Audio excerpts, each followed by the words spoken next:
studies and emulates prior mass shooters. I think we talked about it earlier. Yeah, he was kind of obsessed with that group of folks. In my perception was that Nicholas Cruz was the one he got most focused on, and then also I think it's James Holmes, the Aurora, Colorado. Those were the two that he was most focused on, although there had been a period of time.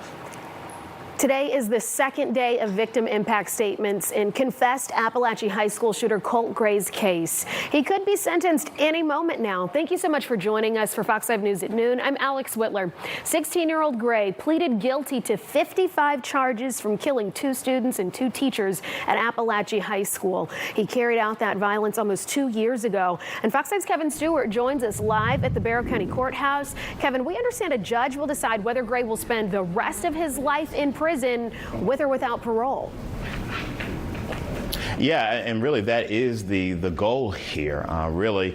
Will he get a chance to get parole? And I want to take you inside the courtroom. This has been fascinating today. The defense trying to get its goal of earning parole for Colt Gray, giving him that chance, put up a forensic psychologist. And he described the dysfunctional household. Both parents were on drugs. DFACS had been involved with the Gray family.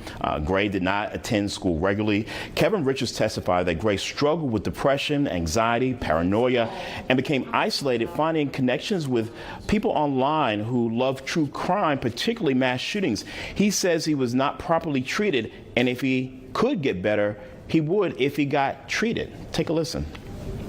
Yeah, I think so. Again, you're not talking about somebody who did this in their mid-20s, late 20s, or as an adult, when there could be characterological issues underlying that are kind of well developed. The personality is finished, the brain is finished, and sometimes if you end up in a situation with an older person where there's characterological issues that drive them to do things that are antisocial, there's sometimes not a lot you can do about that.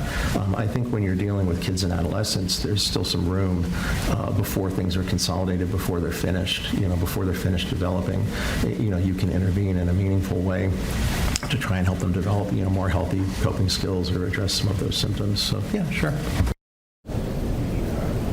Now, it's worth noting, you may recall on Friday we heard Gray's confession, his conversation with the investigator. And during that testimony, we did hear in that video, the audio I should say, that he did confess and said that he had schizophrenia. Today, the forensic psychologist said that no, he doesn't. In fact, went on to say that he does exaggerate his conditions. We'll continue to follow the story, but for now we're live in Barrow County. Kevin Stewart, Fox 5 News. Wow, what details. Kevin, thank you.